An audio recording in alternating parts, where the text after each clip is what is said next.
activities at the port. She said the customs team was ready to receive any information or complaints from the importers and also encouraged them to report issues they faced at the port during clearance to help customs to collaborate with the Ghana Port and Harbours Authority to create a friendly working environment.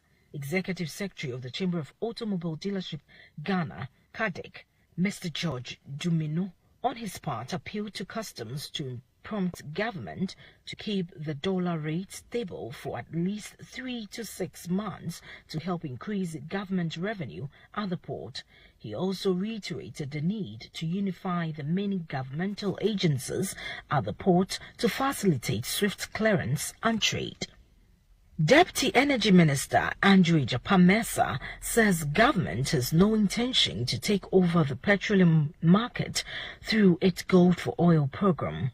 According to him, concerns that the government through the Gold for Oil program will increase its market share, thus driving out private competitors, are unfounded, adding that there is a 100% market and government already plays through some state-owned entities play in the region of 40 to 50%, and that hasn't changed. Also, the BDCs play in the 50 to 60% space, and thus are still operational. Andrew Japamesa further explained that bulk oil storage and transportation BOST and other state actors who have limited capacity would be unable to handle the full demands of the nation if that was even the intention.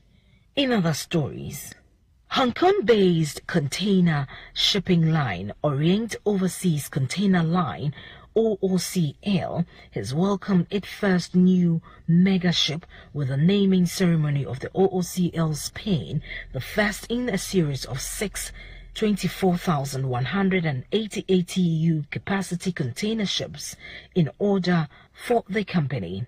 OOCL Spain was built at the Nanten COSCO KHI Ship Engineering shipyard in Nanton, China, where the naming ceremony was held this week.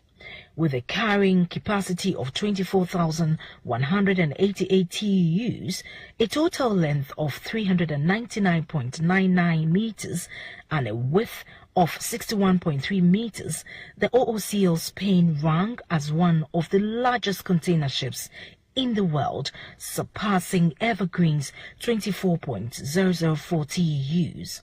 A-class vessel, but less than MSC's Mediterranean shipping companies MSC Irina and MSC Loreto, which have a reported capacity of 24,346 TEUs. The vessel is due to join OOCL's Asia-Europe Services LL3 starting in March. If you just join us, this is Maritime and Port News.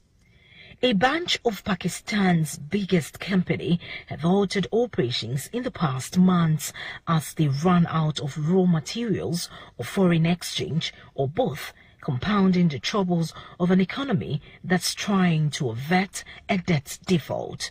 The local unit of Suzuki Motor Corporation extended the shutdown of its manufacturing plant to February 21, 2023, according to a statement to the stock exchange over the weekend.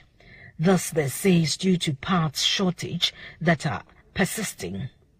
Gadara Tyre and Rubber Company, which manufactures ties and tubes for automobiles, had shut its plant from February 13th, saying it's facing immune hurdles towards importing raw materials and obtaining clearance of consignment from commercial banks.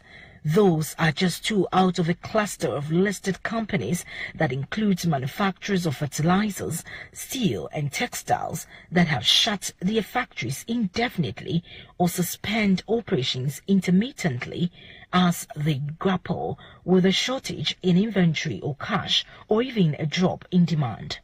Pakistan's $3.19 billion in foreign currency reserve means that the nation is unable to fund import, stranding thousands of containers of supplies on its port and sailing production, putting jobs at risk.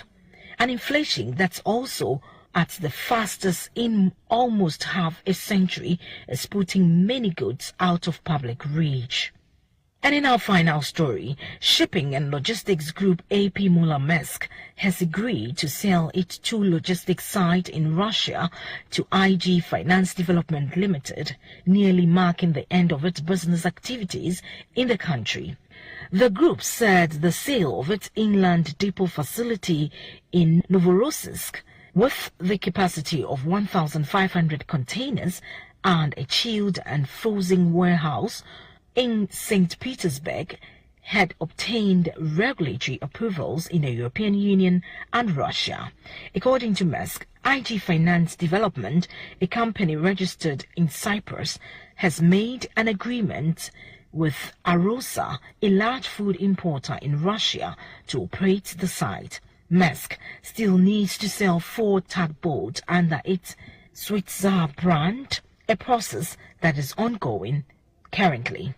After that, Maersk will not have any business in Russia. And on this note, we wrap up this morning's edition of Maritime and Port News.